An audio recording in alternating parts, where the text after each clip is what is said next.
Good evening. Welcome to Austin After Hours. I'm Taylor Ellison. Thanks for being with us tonight. Here's a look at what's coming up. If you watched cartoons as a kid, you're familiar with his work. From Yogi Bear to Scooby Doo and Rugrats, Ron Cambell brought some of the most beloved characters to life and worked on classics like the 1960s television series, The Beatles. This animation legend shares how he continues to create art and memories for people around the world. And her one-of-a-kind designs have graced the pages of Vogue and been spotted on celebrities across the country. Jewelry designer Nina Berenato is empowering women everywhere to embrace their individuality. We head to Nina's shop for Metalsmithing 101 to see how she is giving an ancient art new life. And before there was YouTube, there was Rooster Teeth. Co-founder Burnie Burns shares how they paved the way for online video and how the longest-running web series of all time started in a spare bedroom right here in Austin, Texas. But first, we head downtown to visit with acclaimed artist Ron Cambell. Don't go anywhere. Austin After Hours starts right now.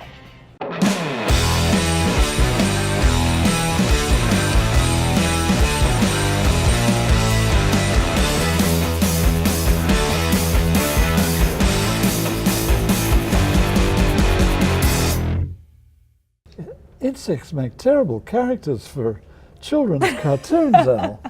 And he said, no, it's a rock and roll group, the Beatles.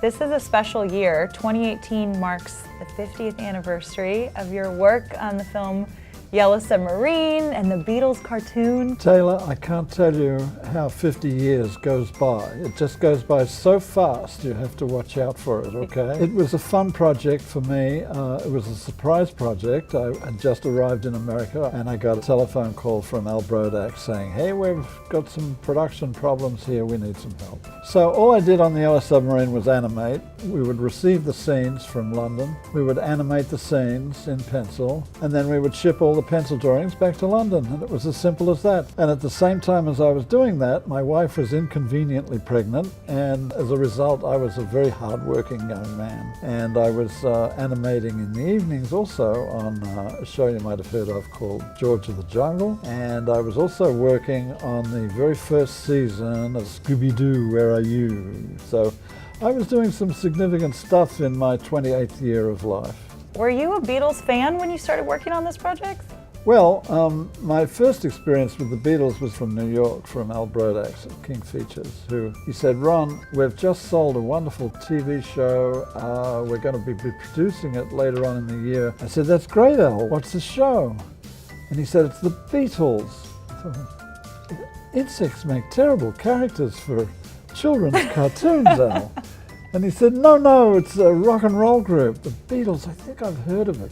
It was 1964, and I think they were enormously successful in America, but I'm afraid I was teaching myself how to make cartoons, and I wasn't taking too much notice of popular music. Right, and you thought he was talking about insects. Yeah, and another thought I had in my head was maybe it's Volkswagens driving around as characters, but no, it was a rock and roll group, and a darn famous one at that. Did you ever meet any of the Beatles? No, I didn't.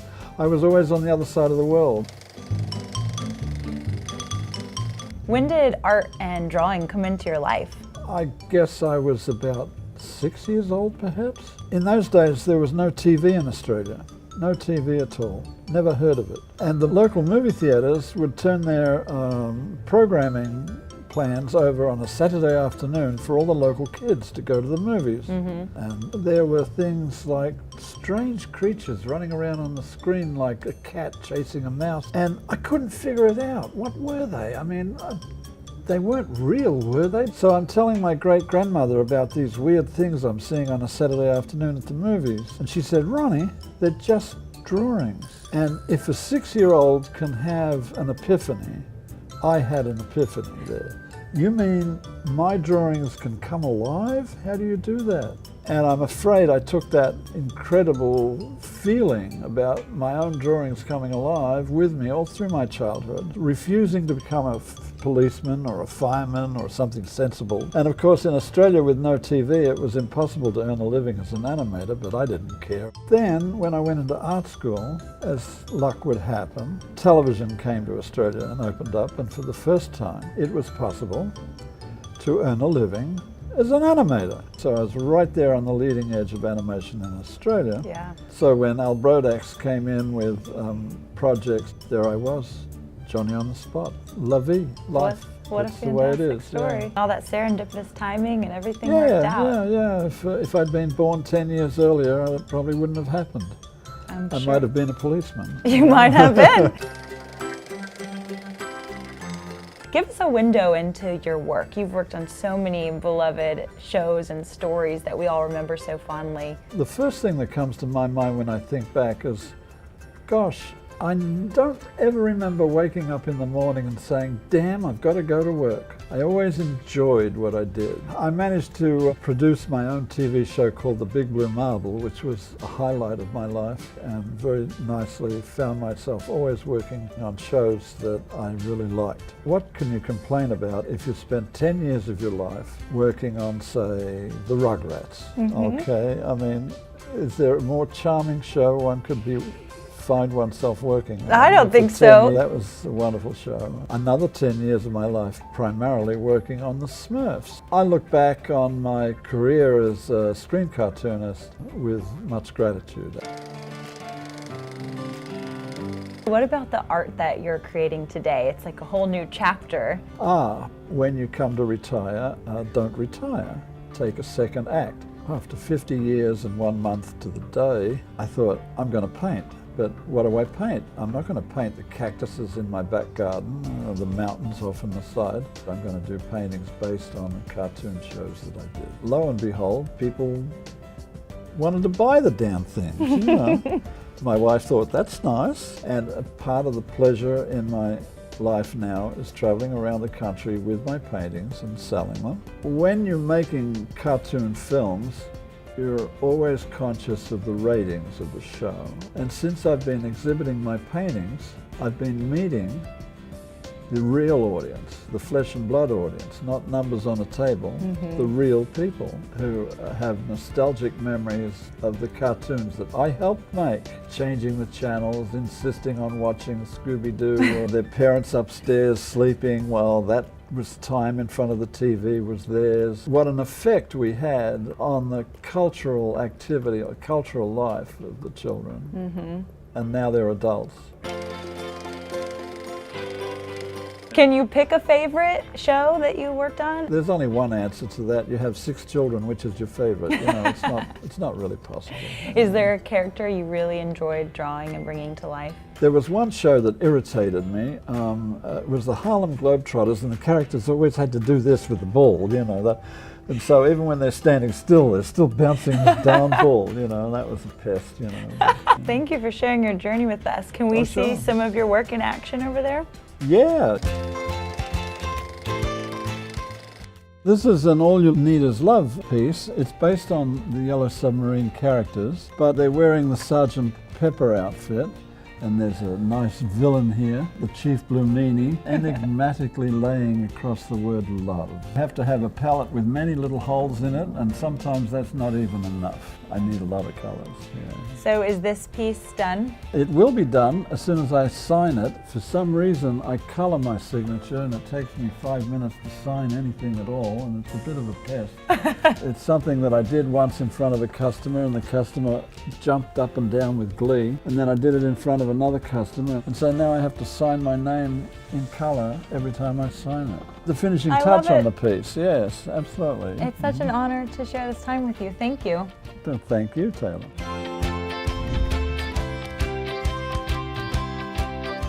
What a special experience taking a trip down memory lane with Ron. Up next, a lesson in metalsmithing with designer Nina Berenato.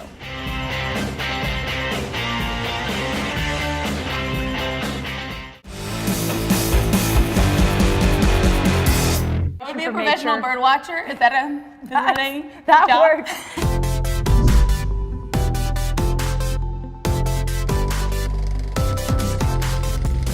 Do you make every piece yourself by hand. Yes, every piece in this whole store I've made, and somehow I'm not sick of it. I still love it. I just can't even imagine how many hours that is making and how many hours that is spent not sleeping. Yes, exactly. So there must be a lot of metalsmithing in there and Yes. designing. Yes. I was an apprentice for a year in New York, and I learned all the basics of metalsmithing there. It's a really beautiful art form. So I'm going to show you one of the just very starting things that you'll learn in metalsmithing. It's called annealing. So we can either hit it with a hammer to work harden it, or we can light it with a flame to actually soften it. Just like that. Just like that. We'll get this nice little flame on this tiny tip. It's called a smith's torch. And we're gonna go just up and down here on the metal, and eventually you'll start to see a little bit of a color change. Since this silver isn't 100% pure, some of the other metals inside will rise to the top, and that's where you'll start to get these like oranges and blacks coming out. There is no thermometer on here. It's really the old school way, you know? We're just looking at it and guessing how hot it is. See, there we go, now it's nice and orange. That's when we know. So go ahead and stick this guy in the water, and you can hear my absolute favorite sound in the world. It's called quenching. All the way in? Doesn't it sound so good? It's very satisfying, strangely, right? That is a very satisfying sizzle right there. Yeah, so it's actually super soft right now. And if you put this in a drawer and locked it up for 10 years, it would still be as soft. It's like, I'm not a math person or a science person, but these types of things are super interesting to me. I agree. So this is where a piece would start. Yes, we were gonna make a band. We would just form it right here around this little size? mantle. Yeah. I'm size 7. Also, I'm not sure I'm as strong as Nina is, though. Oh wait, there we go. It's starting There you to go. bend. Yeah, you're stronger than you think, girl. You got this. See, that's basically what we do. And then, you know, we just hammer it around until it's fully bent around. So we just have these really old school tools: hammers, fire, metal, and that's it. So where would this piece go from here? Then I make a silicone mold, which looks like this. And then you just pour the metal through this little hole here. And that's how we would remake it over and over. I've been making jewelry for 8 years now, so they go a lot quicker for me when I'm making the prototypes now than it did in my first collection, which took me an entire year to make 6 pieces. Who have you been really excited to see some of your pieces on? I mean, we recently had Alicia Keys wear it, and that was pretty amazing. And Aisha Tyler Yes. on the top. Yes, exactly. So how do you want women to feel when they're rocking your pieces? You know, metalsmithing and working with my hands is a super powerful thing for me, and I just kind of want to give that to other women through jewelry. I also think of jewelry as a little bit of armor. Sometimes it's really literal, like this was actually inspired by scales on armor. Every single piece of jewelry you can put on as armor to take on your day, whatever's going to come your way, you're good, you feel beautiful, you feel confident. Give women that Yes, sense of strength. Exactly. I just want you to feel powerful, big, bold, confident, creative, all the good stuff, you know? Ready to take on your day. Yes. That's really special. It actually started in an Airstream, and that was my first store, and it was just really kitschy, and that's really how Austin got to know me, was just seeing my Airstream over there, coming in and trying on the jewelry for the first time. The whole Airstream idea just came from Austin in general. I mean, when I came here, I noticed all the food trailers. I had seen other mobile boutiques here and there, and I thought, why not just find this as my like little new brick and mortar spot? Yes, and it was so charming, and I remember how fun it would be as you crawled in the Airstream, and then there's just this elaborate world of jewelry. I know, this is kind of like an explosion of that. This is like the Airstream exploded. Yeah. The jewelry is so special, but it seems like you're growing something more than just jewelry. What are you trying to do here? So we're an all-female company, and so I really want to let women know that you can make things with your hands. We can get dirty, we can have a business, we can also be moms and also be, you know, best friends. But at the end of the day, we can be makers and we can be successful as entrepreneurs as well. Yeah, such an important message of empowering women that they can wear all those hats. Yeah. There's a place for everyone, right? Yeah, I want jewelry to be different. I try not to look at any other designer's work, and when I'm building something, I just try to let my imagination go. So if you weren't spending your time making jewelry every day, what do you think you would be doing? I would be teaching, probably, metalsmithing, because I love making jewelry so much. You can't say teaching jewelry as your alternative. What if it was completely Okay, it had unrelated? nothing to do with jewelry. Okay, this is gonna be really weird, and this is the first thing that comes to mind. I think I would be like someone that goes around and identifies birds and other animals, like in nature. It's so weird. Yeah, that actually makes sense. I would be a professional bird watcher. Is that a That job? works. That absolutely works. What's a motto or a saying that kind of gives you strength as you are working so hard around the clock? So my life motto is leap and the net will appear. Don't ever second guess yourself, just jump for it. And I've always tried to live my life that way, and every single time I do, it's scary, and at first it may seem like it could have been the wrong decision, but there's always a net there, whether it be my community, employees, or my family or friends. There's always going to be a net there to like make sure you're okay. It's like you have to jump and then the You have parachute to jump. can come out, You're never going right? to see the net until you already jumped, you know? It's beautiful. Thank you.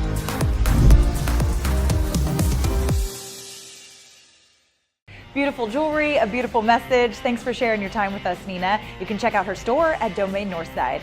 After the break, we visit with Rooster Teeth co-founder Burnie Burns as they celebrate 15 years of paving the way for online video.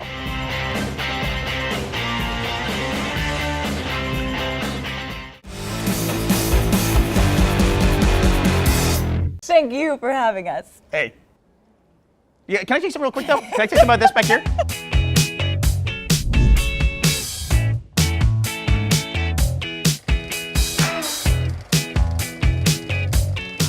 What was the original plan for Rooster Teeth? Well, the original plan was we made one show. We made a show, Red versus Blue.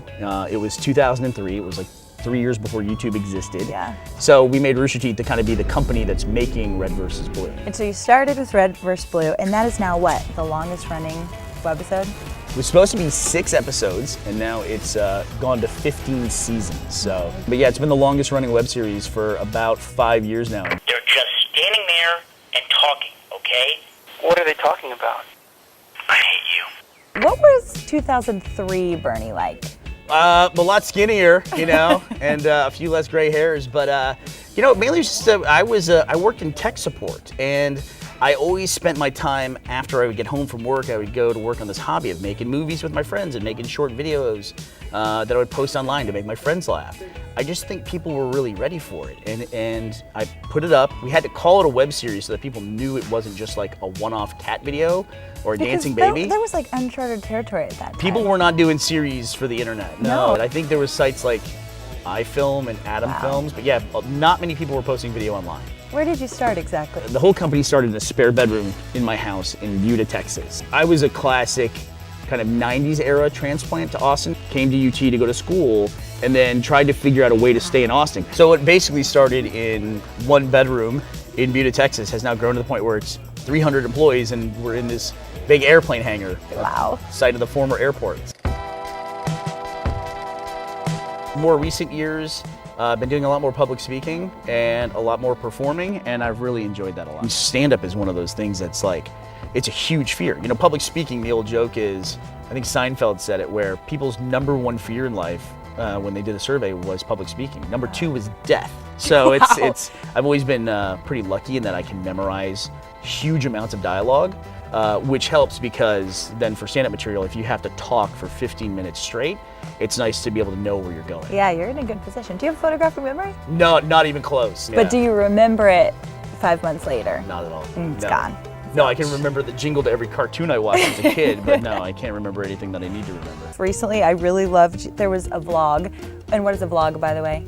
Oh, it's a video log. It's a video log. Yeah, it's a video version of a Burnie vlog. has a highly entertaining vlog, and recently you basically ate your way across Austin. Right, you were supposed to come with us on that, but you were busy. Yeah. What was the purpose for that? So we have a big event in Austin, RTX, and it started as a fan event with 500 people, and it grew from that event. Now 7 years later, it's 63,000 people that come to the convention center. Do you see a common theme in your life happening here? What scale? Everything is just growing and thriving. Yeah, well, we've been fortunate. After 15 years though, you kind of don't talk about the things that didn't make it, Yeah. right? So it does become a little selective over time. With 63,000 people coming into town, we always get tweets and emails of, hey, what should I do while I'm in town? What should I eat? Because it's Austin. And Yeah. it's like if you come here for a weekend, you're going to gain 5 pounds. All right, instead of telling you where to eat, we're just going to start the day.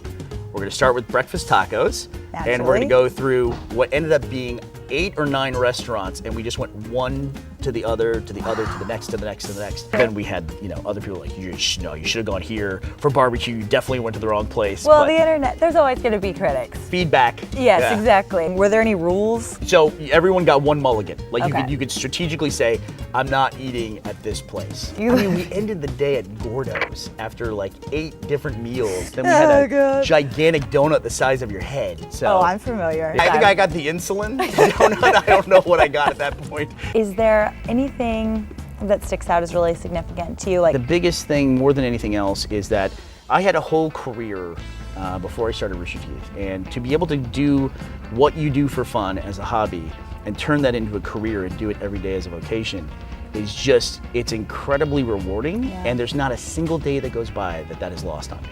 Like, every day I come in here, it's like, I'm happy to come to work, I'm really excited, it just feels like living the dream.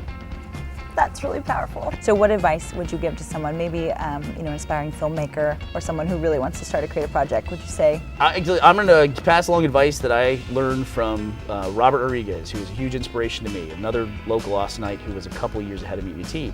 He just went out and made a movie, and that was in a point in time when he had to get his film developed and send it away and made a movie for $7,000. Yeah. Now you have a phone in your pocket that's 10 times as good a camera as what he used to make his first movie and launch his whole empire. Just go out and do it. Just do it. It's there's no excuse to stop. And if you're waiting, for someone to accidentally discover your amazing idea, then it's not gonna happen. You gotta make it and show it to people. That's such good advice. Congrats to you, Bernie. Can we explore a little bit and see some of the area? Let's do it, yeah. Let's walk do around. it. Where we are right now is we are in what used to be the old Mueller Airport, in the Mueller part of Austin. But there was a group of filmmakers and the Austin Film Society said, hey, wait a second, why don't you leave up some of those hangars and we can turn them into TV and film studios so we can kind of bolster the entertainment industry in Austin. And now we have 3 different stages here on the Austin Film Society campus. And here we are. We have about 12 different shows that are produced in this studio. And they'll just basically roll these sets out and roll one of the other sets in, and they're all good to go. Robert Rodriguez shot his Dusk Till Dawn television series here, season 1, and these were all motels rooms. That's why they have like wood paneling in their offices. So we have offices in the Dusk Till Dawn motel. This blue mural that we had was actually the size of our office in Congress. So that was our second office. So we kind of keep this mural to show how big the whole place we were all in. There was like 8 of us in there.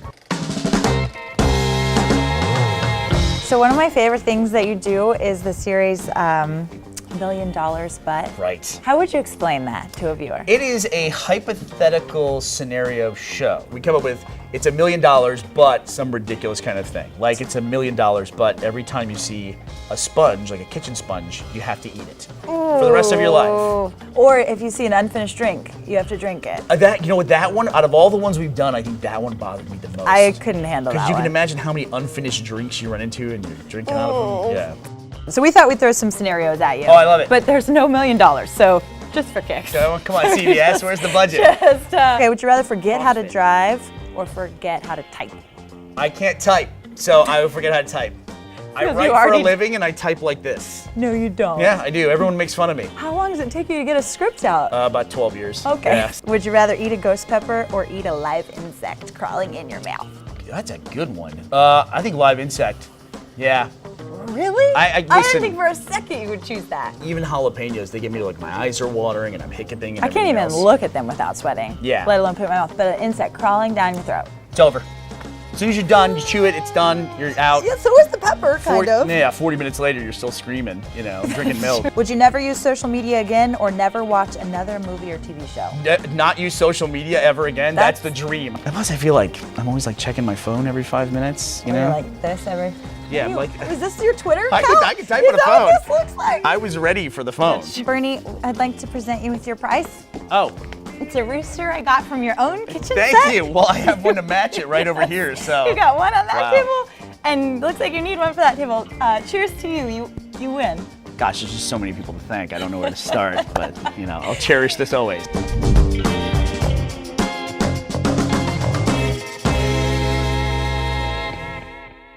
Thanks for playing, Burnie, and thank you so much for being with us on this episode of Austin After Hours. We'll see you right back here next Friday night. Until then, find us on YouTube for this episode and more, or check us out on social media at Austin After Hours. Have a great weekend.